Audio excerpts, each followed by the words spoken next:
Alright, here's another fucking song, man, we haven't played in a while. We're busting this one out for you tonight, though. This one comes out the War of Attrition Down. This one's called Raping the System.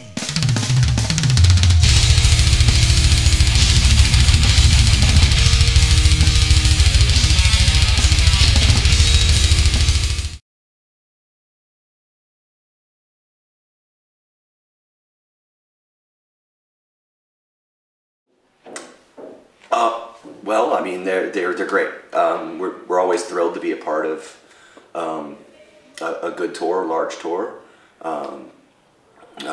We had a great time on all of them, and you know, always look forward to having a better show and a bigger tour, and you know, always trying to build it up.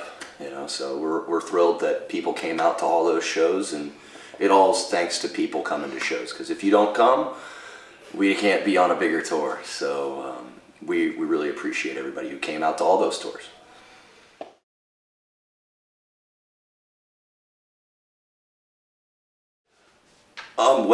Yeah. I mean, I don't plan on going anywhere. I'll stick around until they don't want me around. But I don't see any departure for me anytime soon. We still have an album to do with Relapse Records, so you know, there's at least one more album and touring cycle in it for all of us. So, but we're very confident in the three-piece lineup, and we're happy.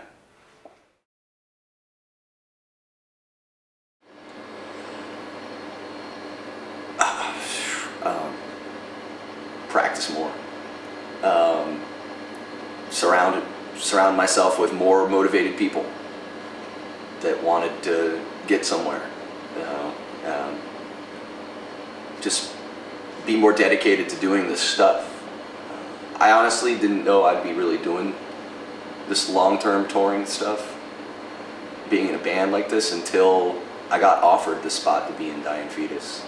So that's when I started taking it a lot more seriously.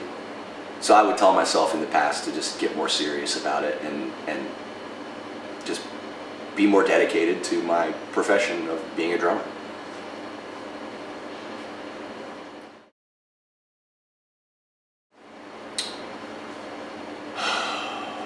Oh man.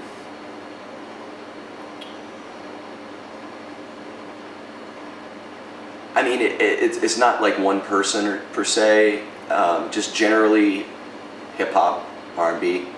I really admire what those drummers do. My main drumming influences were metal anyway, but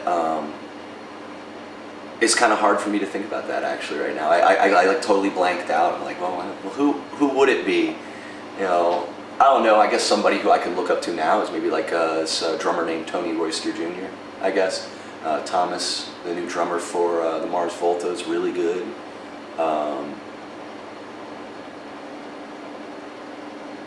Yeah, I'm sorry I can't keep come up with all three, but that's the best answer I can give you for that. Okay.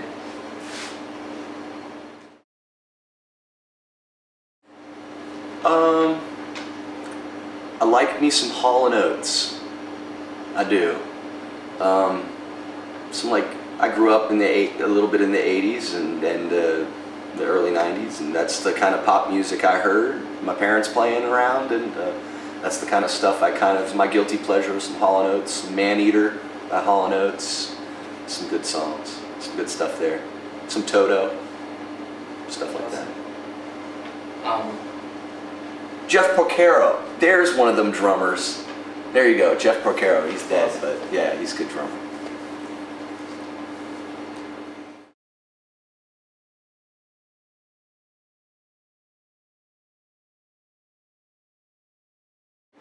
Well, if you live in a free society, everybody can.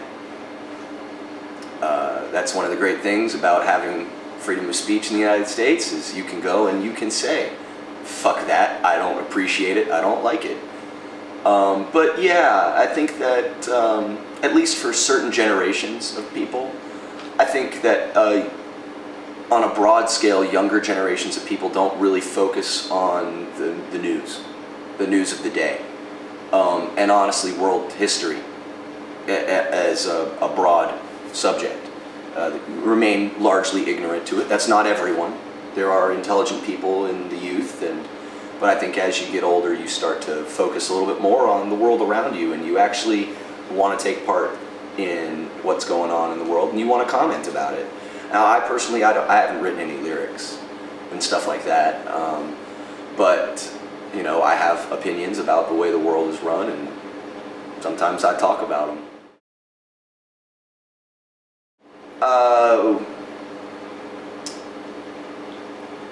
At least like back home, I just think the two-party system's kind of over.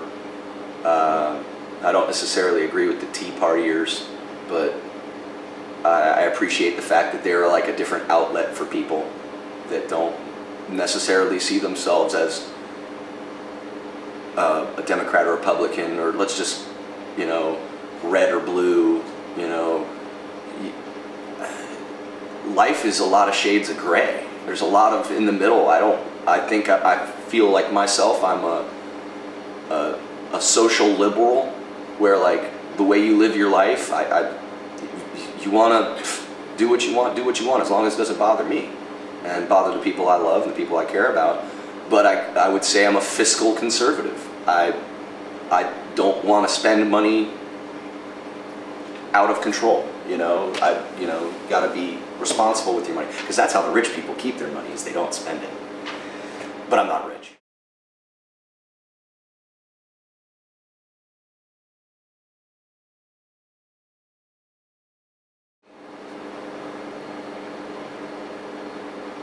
I'm very proud of it. I mean, it's my first recording with Dying Fetus. I grew up kind of listening to Dying Fetus, developed even my own drum style, ripping off previous Dying Fetus drummers, all of them. And I don't know what I would change. I don't know, maybe the kick drum sound, but it's still pretty cool. It was the best production. It was the most professional production I've ever been a part of. So like, I don't have anything else to compare it to that I've done, except for like, you know, the demo discs that I've done for all other bands in the past and stuff like that. But I'm very proud of it, and I don't really know what I'd change. I think maybe, I hope that in the next release we dive a little bit more into just slower, catching grooves, not necessarily, you know, taking everything to a grinding halt as far as speed goes, because, you know, we do what we do, we're going to keep doing what we do, but maybe just throwing a little bit more of that old school hardcore edge in there, and get that 1-2 punch kind of thing going with the death metal edge, which that's always been a staple of what Dying Fetus is, but maybe a little bit more amplified. I'd certainly hope so.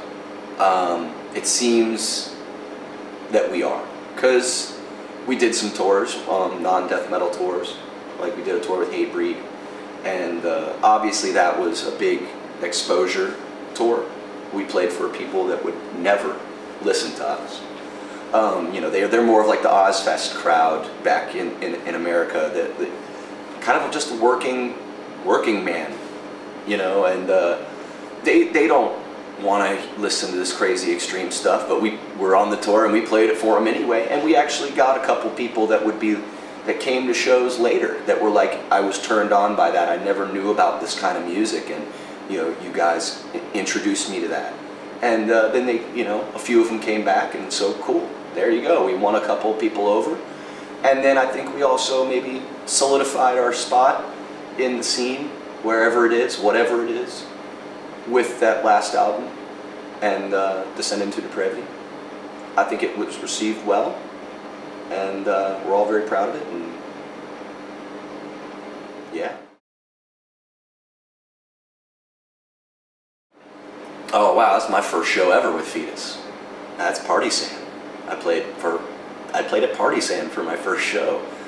I mean, I just played in bars and pubs and occasionally like a theater-like place if I was lucky, you know. And then, you know, your first show is you're on a big stage, look out there, and I can't see the end of the people.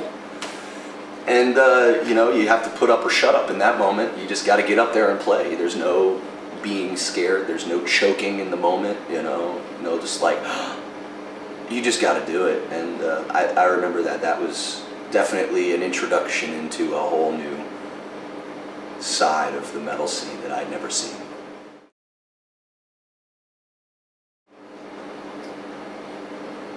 They're usually just friends' bands back home.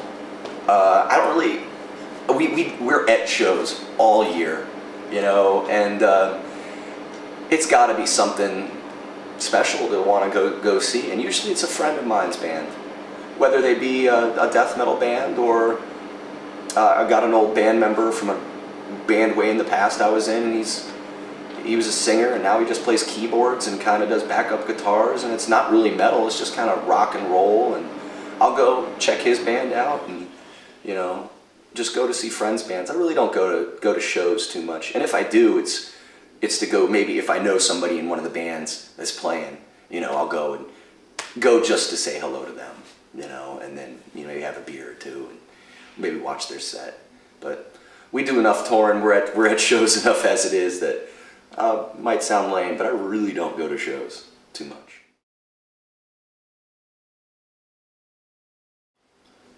We're lucky.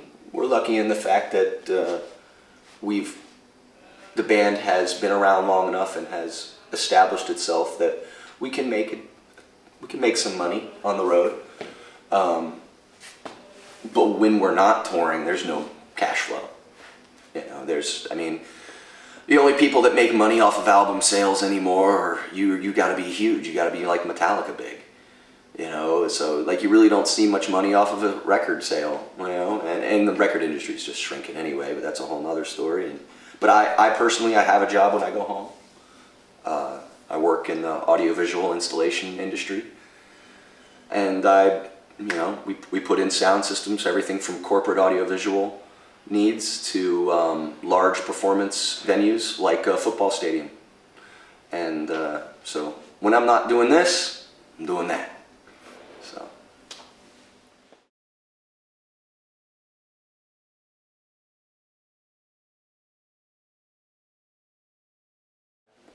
We created that scene. We did it to ourselves. We did.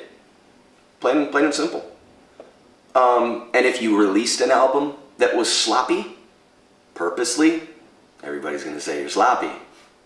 But you put out an album that's perfect, people are going to criticize you for being too perfect. You can't win.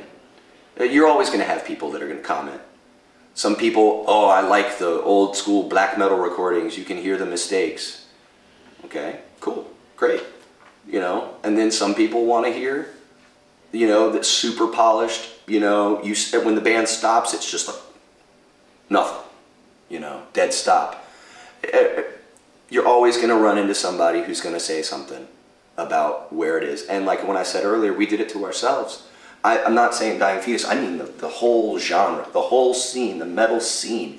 You listen to the big bands, you're not going to hear any slop on a Behemoth album. Okay, you're not going to hear any mistakes on a new Behemoth album, or you know, you just pick any of the big bands. You know, they're not going to put out something that doesn't represent what they do, and sometimes a recording comes out super clean. And okay, so maybe we had a budget that allowed us to spend that much time in the studio, to be able to go and do multiple takes until you got the one, you know. So some bands have budgets that allow that, and some bands don't. And some bands want clean, polished recordings, other bands don't. And you're always going to have somebody out there that's going to say yay or nay to what you do. You're always going to have critics, and you got to just accept that and just let them have their opinion.